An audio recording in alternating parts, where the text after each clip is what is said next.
Hello, everyone. Welcome to this Q&A session where we'll spotlight the future of medical education in the Gambia. And I am Justina Okechukwu. On behalf of VOA Charity, I say welcome once again. Today, I am excited to have this conversation with John Judge Johnson. I used to think that it was the same name until I realized that he has three names, three names. So John is an exceptional leader, and he has done a lot in the Gambia and in the medical space as a 700 level medical student. But I'll allow John introduce himself because he has experienced firsthand navigating the challenges and opportunities in the Gambia and in the medical space. So today he'll be sharing key insights with us, and would love for this to be interactive as much as possible. So if you have any questions, you can drop them in the chat, and we'll just get to them and just converse from there. So it's going to be very interactive. So let's dive right in. John, let me let you introduce yourself first of all, and then we'll take it from there. Okay, thank you very much, Justina. It's really a pleasure meeting you again. I think first of all, I'd like to thank God for this opportunity because then it's not every day that you get to see good people like the likes of Dr. BC. You understand? And I want to thank God for life, for health, for strength. I'm grateful. One thing I keep on saying, I keep on reiterating to myself, to my family, my mom, my sisters, my brothers, and colleagues. It's the fact that gratitude is key. And I'm grateful because then I'm one of the very few to be opportune to study medicine here in the Gambia. And everybody knows how difficult it is to study medicine. So I thank God for everything. Thank God for life, health, strength, for His provision. All glory, sorry, to the viewers. I'm a Christian, so this is my belief. And I think everybody has the right to exercise the belief. So I thank Jesus for everything He's given me and He's done for me. Mhm. So moving on forward, my name is John George Johnson. I'm a final year medical student at the University of the Gambia. Also, former president of my MSA as my medical student association called UniGAMSA. I was also the former regional secretary general for FAMSA, spanning almost about, I think, 13 countries in West Africa. Oh, So I've had quite an extensive experience in leadership. I've been involved in a lot of leadership and voluntary charity work. I'm a Rotaractor, so I'm a Rotaractor, a very passionate one, helping to build my community and so on and so forth. I think I don't want to get to it doesn't become okay. too boring. It's all right. It's all right. So before we dive into the serious stuff, let's start on a fun note, right? Already we started on a fun note, but can Yeah. you share a moment in your life that made you say yes, I want to be a doctor? Or some people will say they've wanted to be a doctor since when they were 3 years or 4 years. But what was that aha moment for you, and when you said, "Oh, yes, this is what I want to do"? Yeah. So I think one of the key moments for me, if I could recall, it was around when I was in was it form one, form two? But then I was around 11. Yeah, I was around 11 years old. And I remember, like I would put on my mom's wrapper. I pretend to be a doctor, and whenever my brother, because then my brother always, when he comes from like the UK, he gets my mom some medical stuff, and she's hypertensive. So Oh. like I got to experience some of these medical equipments, And from a young age, actually, I started using a swing manometer, really, and it's like super Mm-hmm. complex, like, you know, and Mm-hmm. like naturally I fell in love with medicine. Naturally, I fell in love with medicine. I wanted to help people. I've always been helping people from the time I was young. I love to actually be there for people. And, I said, why not become a doctor since you love helping people? A lot of people do go for the money. Yes, Mm-hmm. the money, the prestige, the fame, the glory. But then I went in purposely for one main reason, which is to help people, to help Mm-hmm. my people, most especially the Gambian people. You understand? Um, Mm-hmm. I was speaking to Dr. BC when I met her, and shout out to Dr. BC, shout out to Auntie Victoria of Suniril. Uh, I think these people, they are like they have a radical mindset to change the status quo, of Africans, to change the status quo of education, in terms of education, health, you name it. You understand? So shout out to Victoria Lisong and Dr. Olabisi. These two amazing women. Honestly, they just like they're more than amazing. I don't think I have a right word to describe them. So a big shout out to both of them. So yeah, so basically those were my attributes, and one of the best way, because then at first I could remember very vividly when I was way younger than that, because my brother, he's a chartered accountant. I was like, Mm-hmm. oh, I wanted to be a chartered accountant, but then it didn't sit well. By then I was around 5, 6. You understand? Like, I could remember vividly. You understand? I'll be like, oh, I want to be a chartered accountant, you know, and you know, it never sat well with me. It never really resonated with me, you understand? Because I was not that type of person. I was always like helpful, I'm everywhere. I'm everywhere at the same time. So later onwards, with time, you understand, I started developing, a feeling for medicine naturally. Mm-hmm.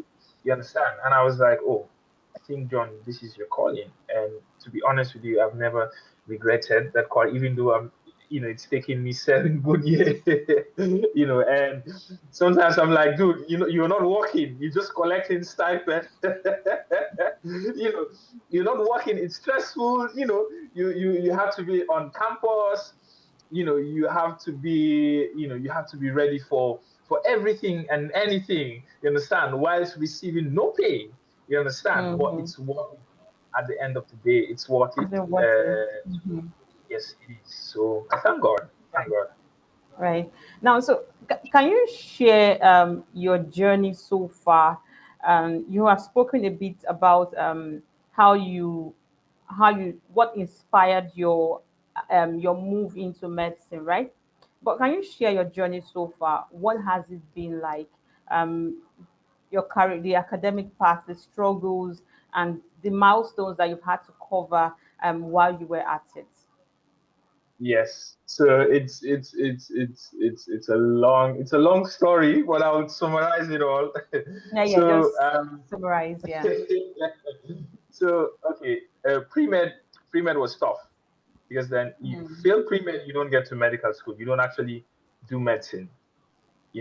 So pre-med was intense, and sometimes we felt like that was going to be the end you know of our journey. I had good colleagues that I met there that we clicked. For instance, Sanjata. I think I've told Dr. BC a lot about Sanjata. I remember we would spend several nights at the university. We'll sleep there. We'll spend nights. I Mm-hmm. remember the time we were about to do our exams. I think it was Tobaski, and we spent the night we were the only ones there. We were Mm-hmm. the only ones there solving calculus questions, cracking our heads, and it all paid off.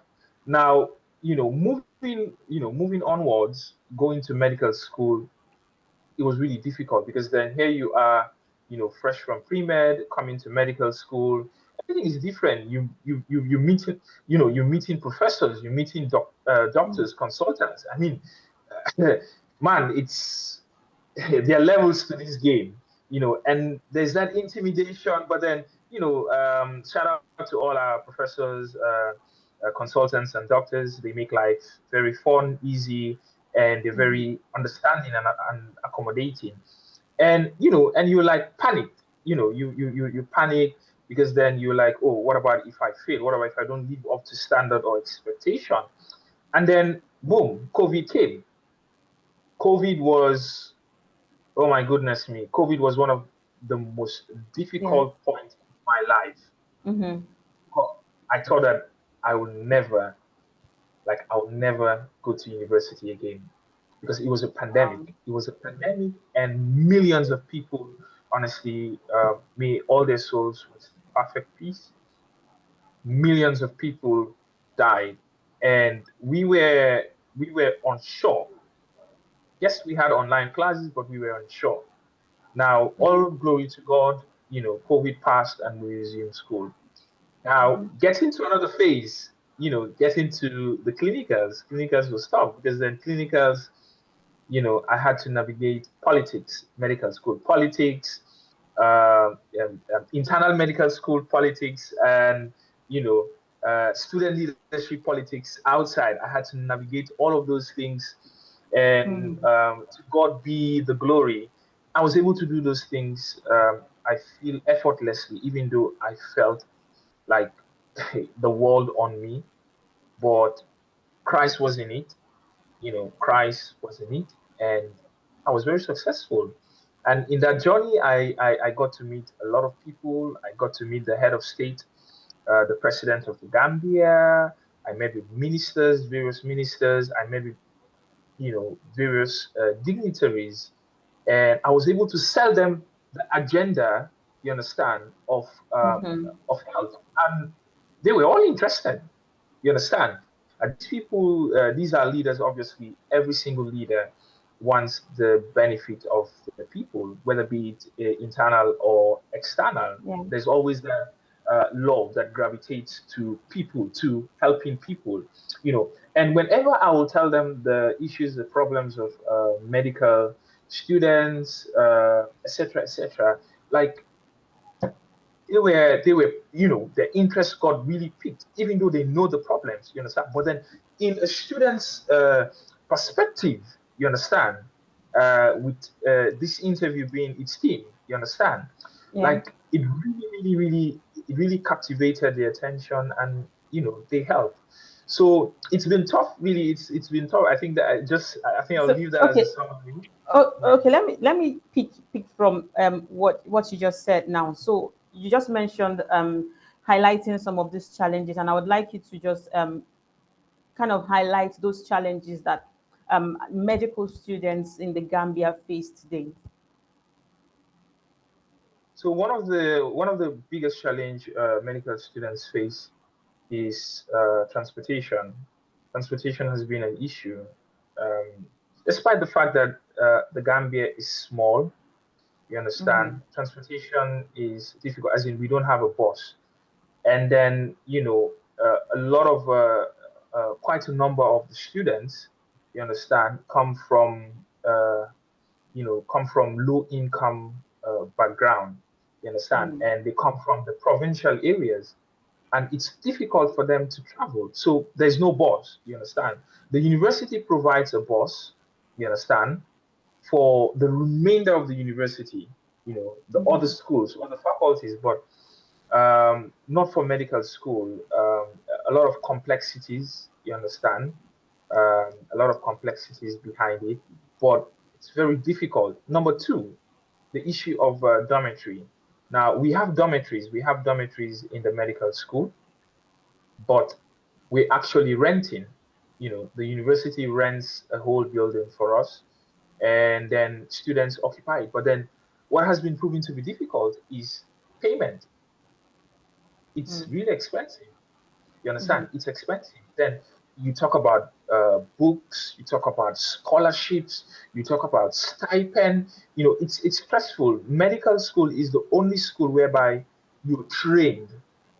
So even somebody, obviously nobody in medical school is stupid, you understand? But even somebody that is not ready to put in the work, once you receive the training, once you receive the training, you can do anything. That is why you're trained. Unlike Yeah. other schools, you Yeah. understand? Unlike Hmm. other Right. schools, let's say school of engineering, it has to do with your creativity, it has to do with your intelligence. It's actually intelligence. You understand? You have to create Mm. stuff. You understand? You have to create stuff from zero. Computer science, it's inanimate. Sorry, it's animated. You understand? Yeah. Whilst medicine, it's real, it's live. So they keep on training you 10 times, 20 times until you get it right. You understand? And then, whether you were lazy or not, it becomes second part, it becomes second nature to you. Hmm. You understand? And then people are like, oh, Right. you're intelligent. No, it's because of rigorous training. So it is the only school So it's where we almost give like you. survive. You're in survival mode. Yes, correct, correct, Mm. correct, correct. And so these things, they standing for too long. Some of them, they don't have stipend. Some of them, the scholarships they have doesn't cover stipend. Some of them have to squat. You understand? Like in my room, Mm. we're four. In my dormitory, we were four. You understand? We have to accommodate people. You understand? To be with us. You understand? Those living far away. I Yeah. remember when I first started, staying at the dormitory. When I got a room at the dormitory, this was about um, 5 years, 5 years ago. I had to share with three other of my colleagues. You Mm. understand? And we sleep. If we see the room size, the last time when Dr. BC was here in Gambia, I described to her the size of the dormitories, and she actually agreed with me because, interestingly, you know, uh, the husband is a medical doctor. You understand, and she had the Mm. experience to see life, to see life in medical school in Nigeria. You understand? So Mhm. these are one of the key main problems. And you talk about books, laptops. It's really really difficult. Right. It's quite. I had to borrow people my laptop. I had to borrow some people, my laptop. I have a laptop. Thank God I have a laptop. It's not that Yeah. fancy. It's not sophisticated. It takes me from A to B. You Yeah. understand? But then I can share. You understand? I can share these things with people that need it. If I'm not doing exams, you understand? Or I'm on postings that I think that I don't need it now. I give it to other people that have exams, my juniors. You understand? And people don't know about these things. You understand? Right. So Right. these are all the peculiar problems Yeah. that we face here in Mm. the Gambia. Thank you for mentioning and for highlighting these problems. I was going to ask deeper questions, but you've kind of fought, covered them in your points and all of that. And I think that's the reason we have organizations like Sunuru and VOA Charity collaborating and helping with this. And I'm glad that the last outreach was a success. And I remember Dr. BC coming with updates, and she had a lot of, she couldn't even put them into words totally, but I from just the few updates she gave, I could tell there were a lot of gaps that needed to be filled. And I would like to ask you, John, and I think Dr. BC would probably chime in sometime during this conversation. And I would like to ask you, how can organizations like VOA Charity, Sunuru, and other stakeholders better support medical students in the Gambia?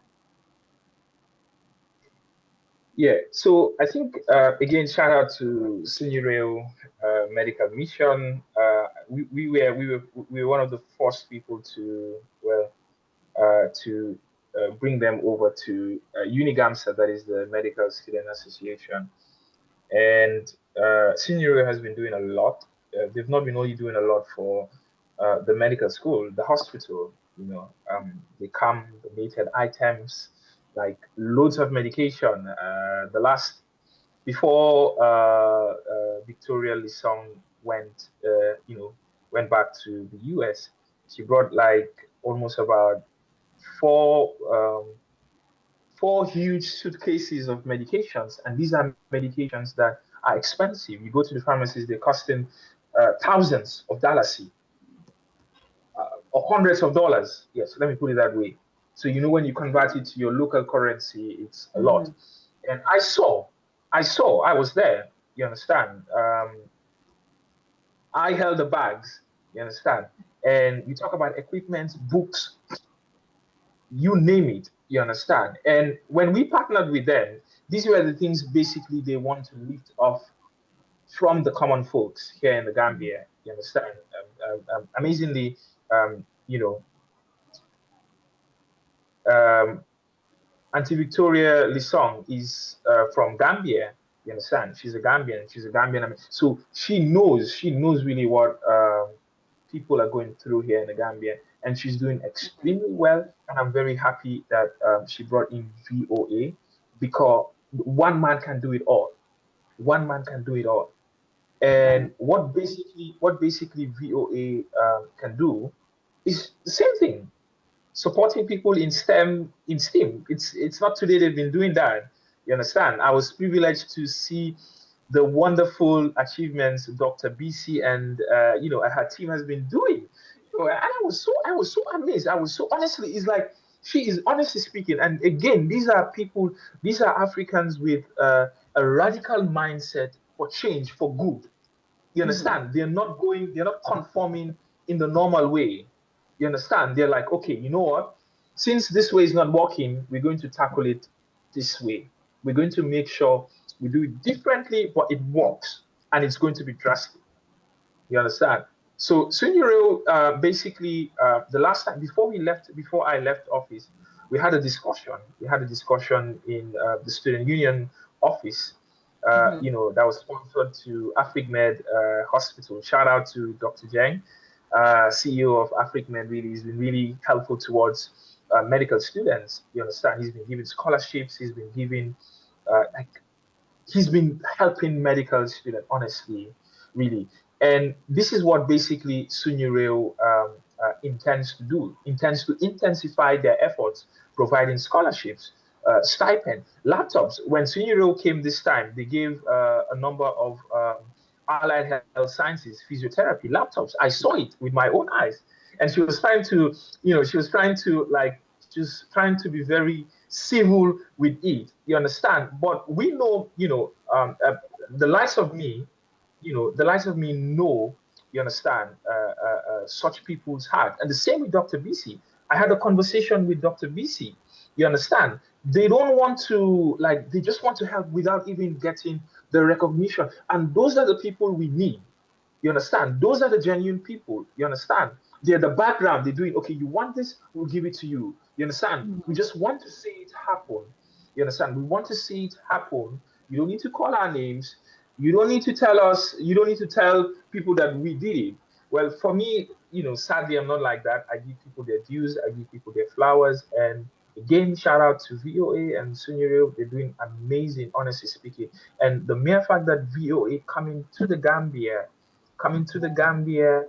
to really expand things, to really keep things going. It's really exciting, and they're ready. I had a discussion with Dr. Olabisi, and she wants to help Gambians. She wants to help Gambians with Yeah. university scholarships, with schools, primary school, secondary school, you name it. You understand? So yeah, I mean, to be frank with you, I will not say I'm not going to tell you what they should do because they already know what they're up to. You understand? And to be frank with you, some of the things that I had was mind blowing. Some of the things I had Dr. BC doing in Nigeria, you understand? In Nigeria, the photos she shared with me, man, I was, and then involving, combining medicine and art. It's like, no, it's not STEM. You understand? These are radical thinkers. She was Yeah. like, oh, It's now it's all STEAM, not STEM anymore. stream. Yeah. You understand? It's not stream. And again, that is the beauty of life. You understand? It should be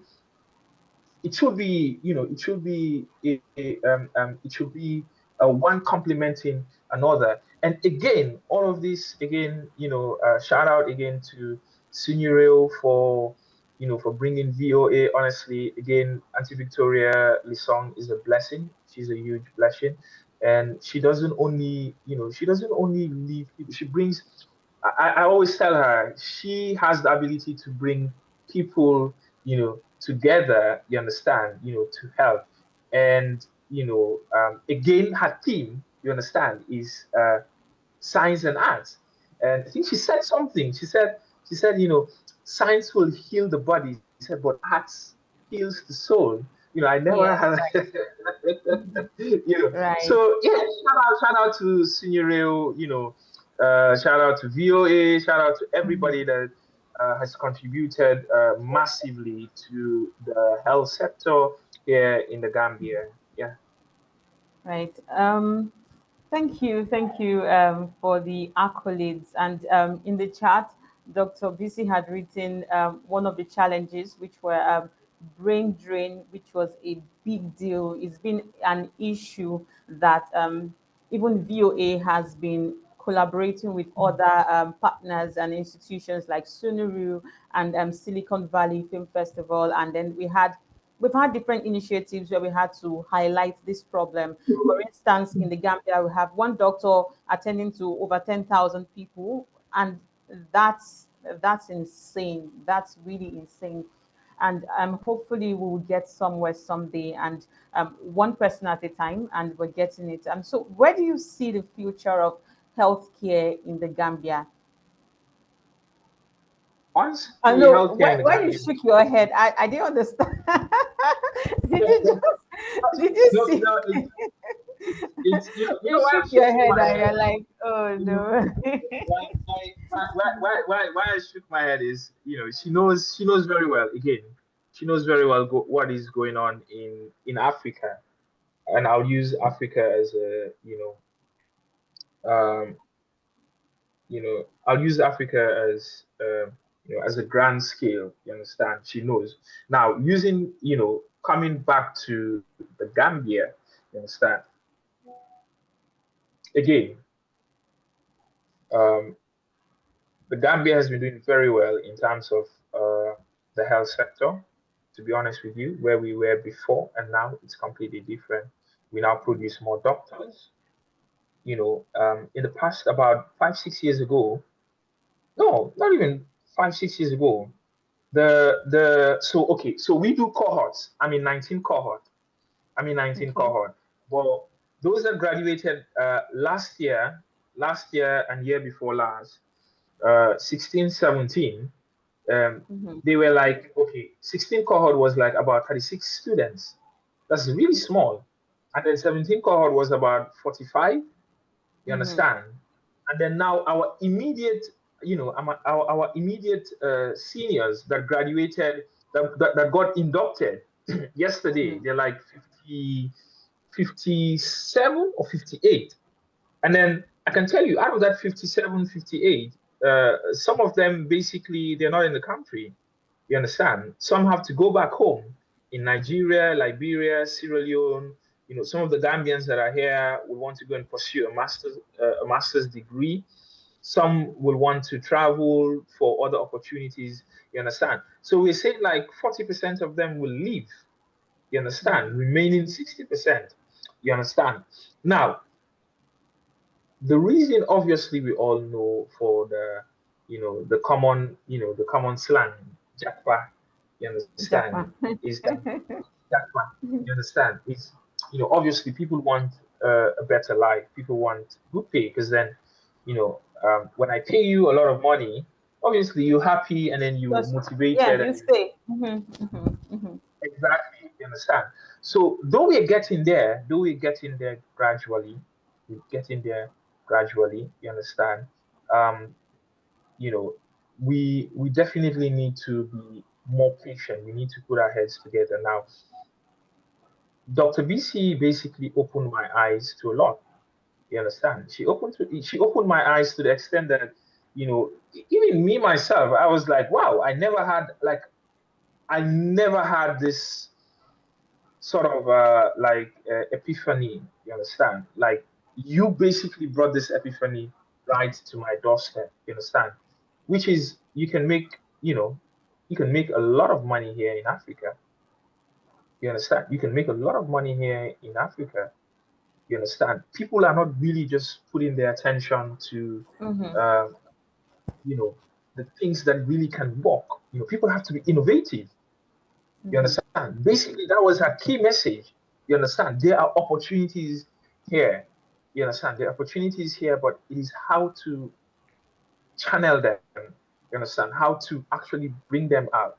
You understand? So for me, one of the advice I have, um, for the young people about Jackpot, honestly, reality, everybody wants to have an outside experience, whether be it in Africa, whether be it in Europe, in the US, North America, North America, South America, Asia, you name it. People want to have experience. People want to be trained. You understand? People want to travel the world. You understand? Staying in one place really sometimes can really bog you down. You understand? Mm-hmm. But one of the things we need to realize is that there is nobody that can make home for us. I love history, and whenever I go, I look at how, the America, the America was made, how it was built, how Europe, it was built through blood and sweat. Even though, yes, a lot of bad things along the way, Right. slavery, Right. exploitation of Africa. Yes, Africa, we've been really exploited. You understand? We've really been exploited. But when you take a look back, like as in you go back, even post slavery and all of these things, you realize that, the West, the West was basically, built on, like, they're the ones that came together and like, okay, we have to do this. You understand? Mm-hmm. So we need to do that. We need to erase that. We need to decolonize. You Mm-hmm. understand? Our mentality from, all about West West. No, you can be here and you can make it. You can be Yeah. here and you can touch the sky. You understand? So these are obviously, for instance, again, example, there are people that have the opportunity, like, certain specialty. You understand? It's not in Africa. You Mm-hmm. understand? They have to go abroad to get that training. You understand? But, Yeah. when they get, they stay there. You understand? When you get it, you have to come back. You have to give. You have to give back. You have to give back. So these are all the things we need to really get. We need to get off from our mind. You understand? There's no place like home. Honestly, Justina, I'll Yeah, tell you yeah. this.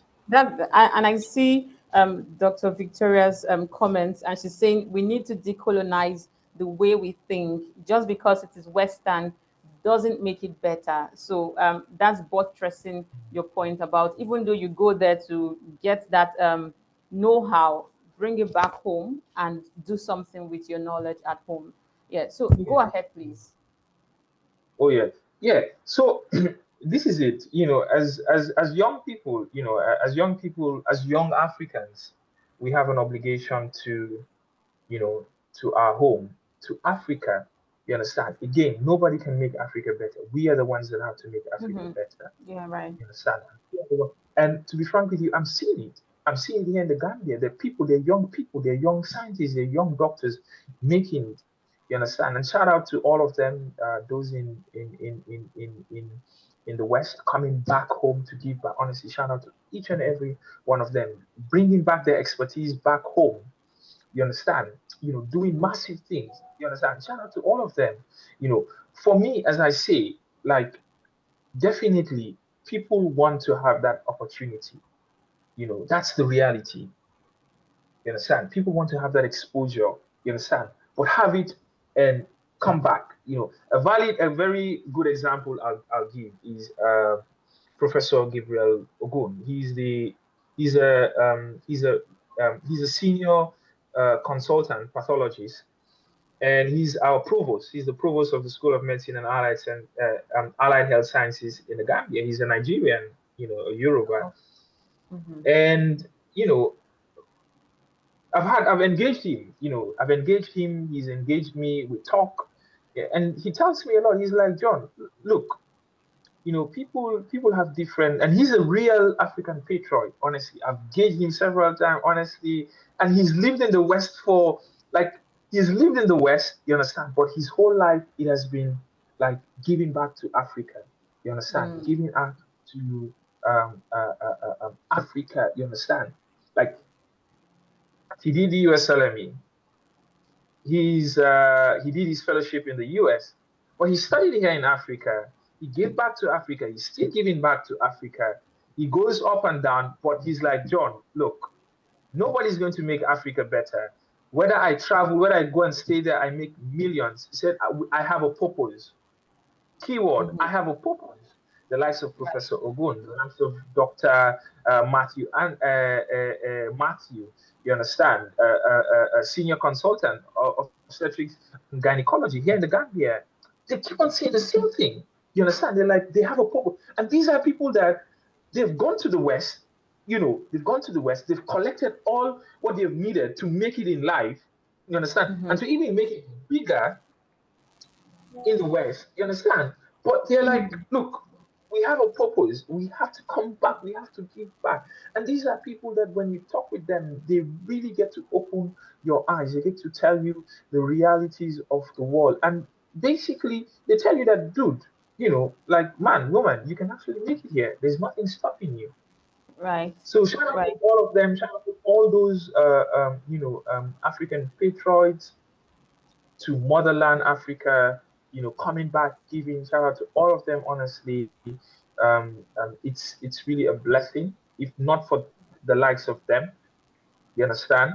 Mm. I number one, I would not have been here. You understand, as in able to do medicine. Maybe I would have been in second or third year, and that would have been the end. You understand? But the likes of them, you understand, coming in, helping, pushing. You understand, knowing very well that we are the future. You understand? Mm-hmm. It says a lot about them, A lot. and Right. a lot, yes. And I'm praying that God will continue to grant them and their family long life and prosperity. Yeah. All right. All right. Thank you. Thank you so much, John. And um, I see a question in the chat, and it's what internship opportunities outside Gambia and within Africa are available? And I don't know if you're able to answer that question, but another issue I see with many of these and the fact that a lot of people wouldn't like to stay in Africa, I think it's the fact that they feel like Dr. BC had mentioned the brain drain. You know, it's almost like they feel like they are being used and not well compensated for the efforts and everything they put in. And when they go out of the country, they feel like they are well compensated than when they are in their own country. So many times, even though there are these opportunities, and I've heard many people say, oh, there are opportunities, but how many people are actually getting those opportunities and how many people are actually going for those opportunities? So can you talk about this a little bit? Yeah. So basically, okay.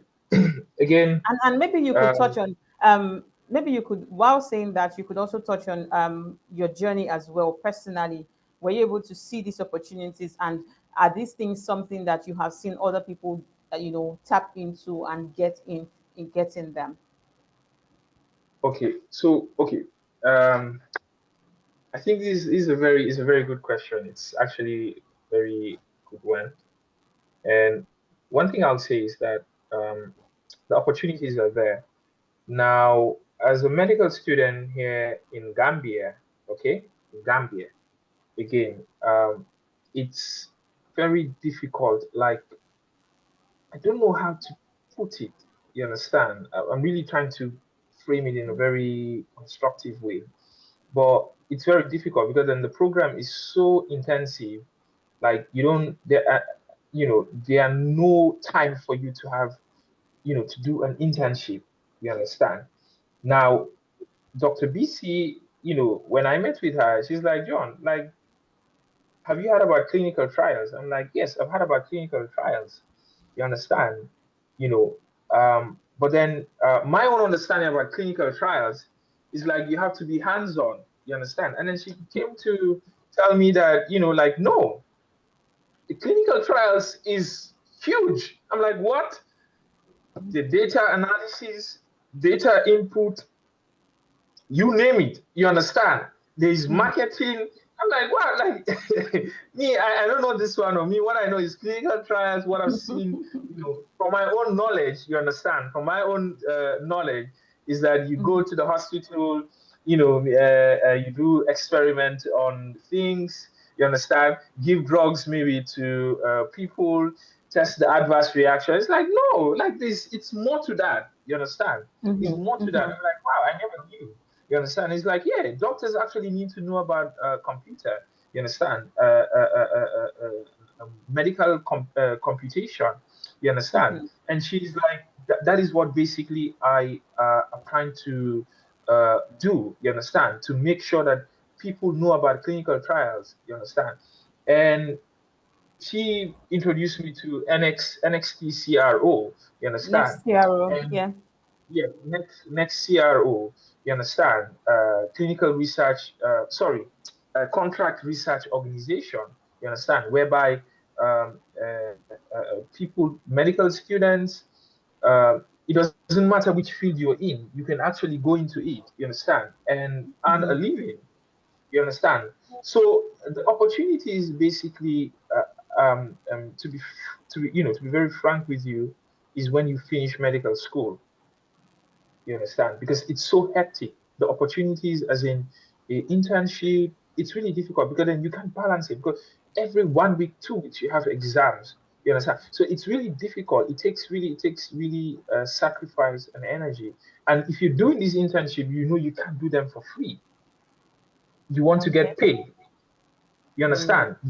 You want to get paid. You want to get, something to, keep you motivated. You understand? There are people basically that, okay, for instance, my very good friend, Sanjata, he's a registered nurse. He's in final year.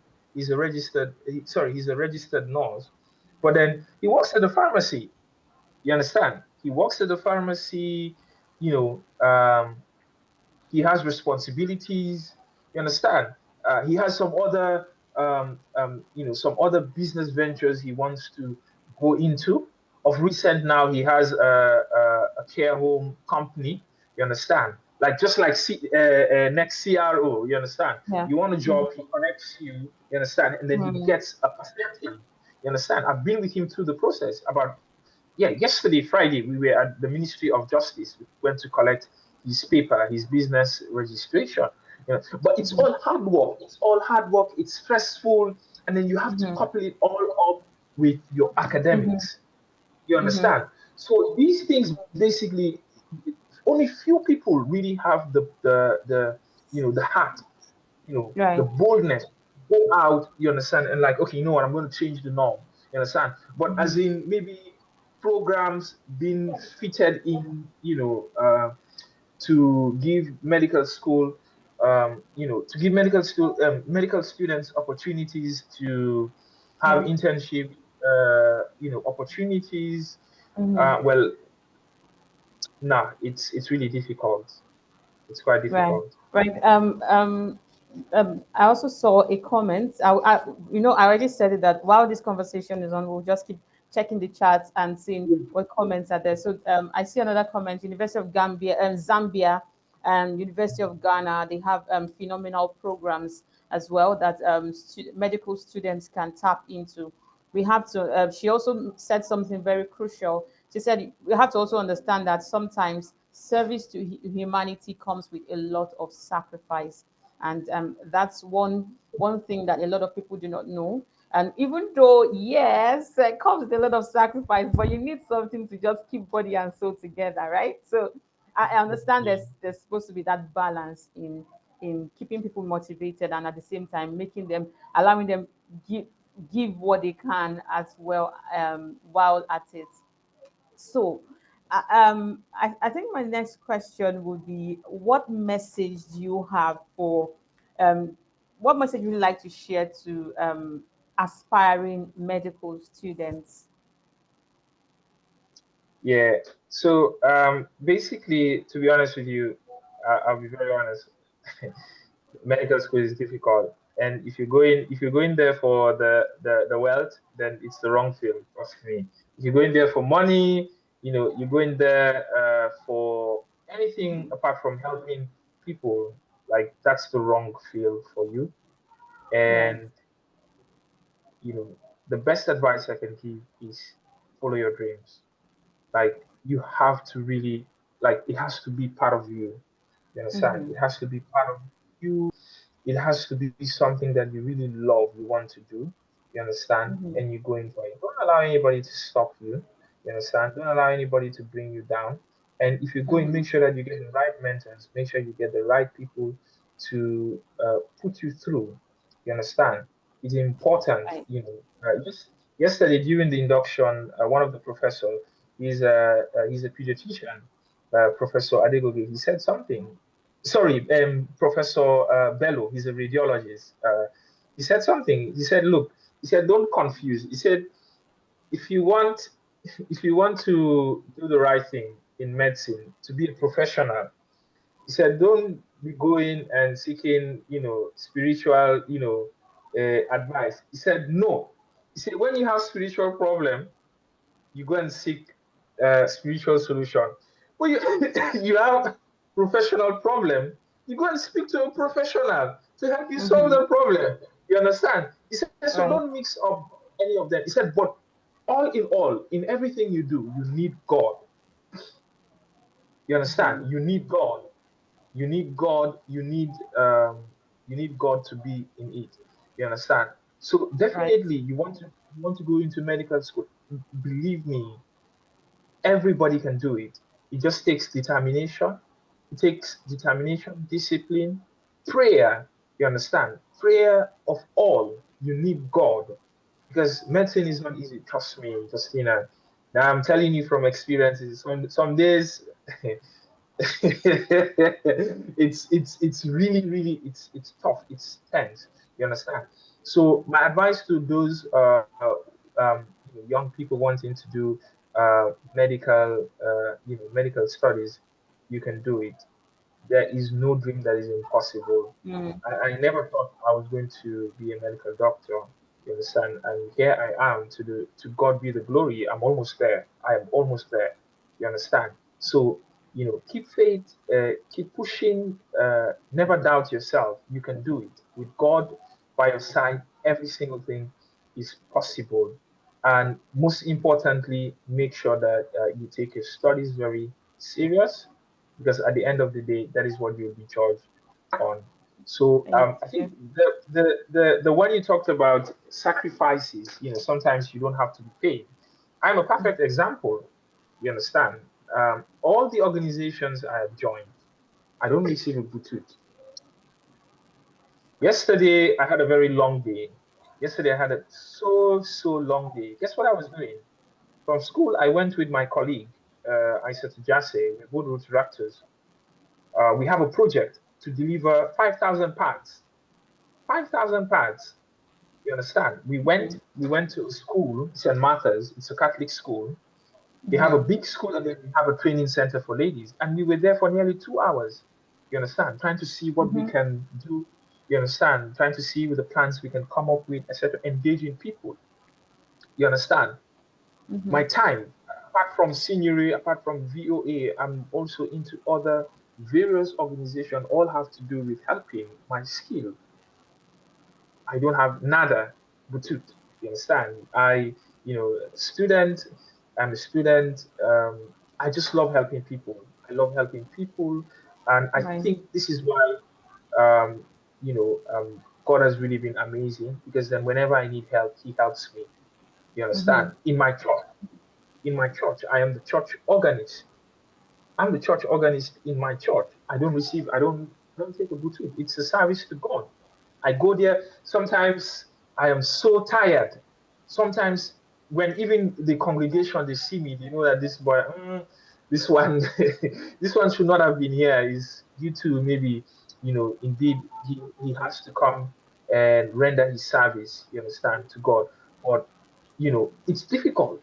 You understand. Yeah. So these are all services I do. I don't take a butut. Some days I'm tired. I'm like, I'm really down, down, down. I can't go.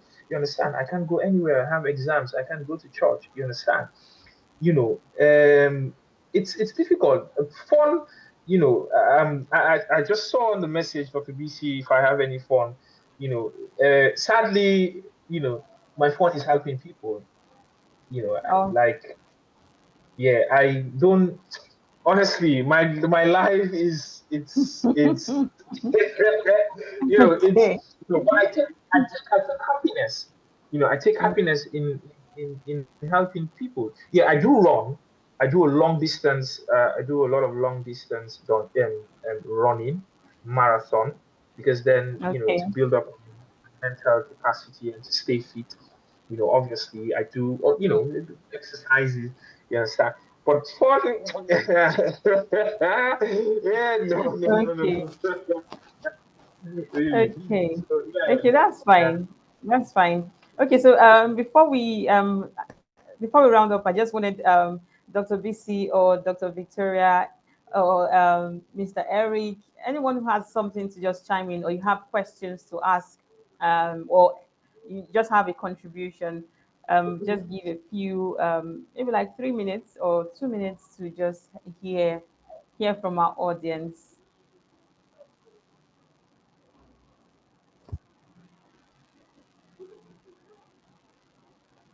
Dr. Bisi says, "Well done. We are cheering you on, John." So that's one for you, one for the road. Well, John, that was a Yes. great presentation. I like the fact that you're able to speak on a personal level to all the things that you're doing and also what you've been through.